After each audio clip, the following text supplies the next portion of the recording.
السلام عليكم. في هذا الفيديو سنتحدث عن دواء زيكاف، وهو دواء يستعمل لتخفيف السعال وأعراض التهابات الجهاز التنفسي مثل تهيج الحلق وتراكم البلغم.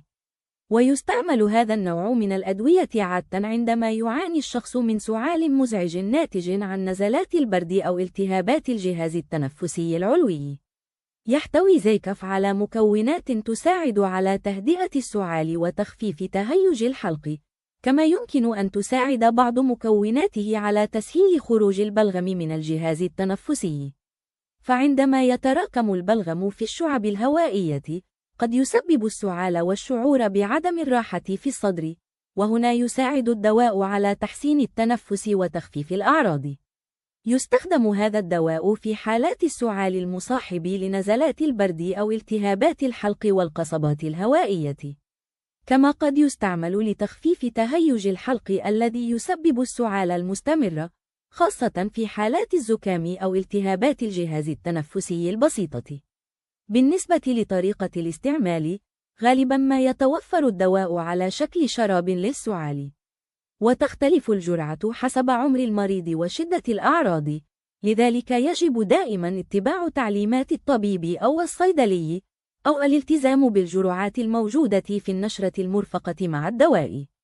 من المهم أيضا شرب كمية كافية من السوائل أثناء فترة العلاج، لأن ذلك يساعد على تخفيف البلغم وجعل خروجه أسهل.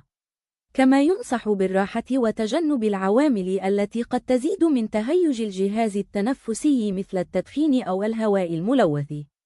أما بالنسبة للآثار الجانبية، فإن هذا النوع من الأدوية يعتبر آمنا بشكل عام عند استعماله بالجرعات المصابهة، ومع ذلك قد يشعر بعض الأشخاص بغثيان خفيف أو اضطراب بسيط في المعدة، وفي حالات نادرة قد تحدث تفاعلات تحسسية مثل الطفح الجلدي. وفي حال استمر السعال لفترة طويلة أو كان مصحوبا بأعراض أخرى مثل الحمى المرتفعة أو ضيق التنفس أو خروج دم مع السعال، فيجب مراجعة الطبيب لتقييم الحالة بشكل دقيق. في الختام، يمكن أن يساعد زيكاف على تخفيف السعال وتهدئة الحلق وتحسين الراحة أثناء نزلات البرد، لكن من المهم استعماله بالجرعة المناسبة ووفق التعليمات الطبية.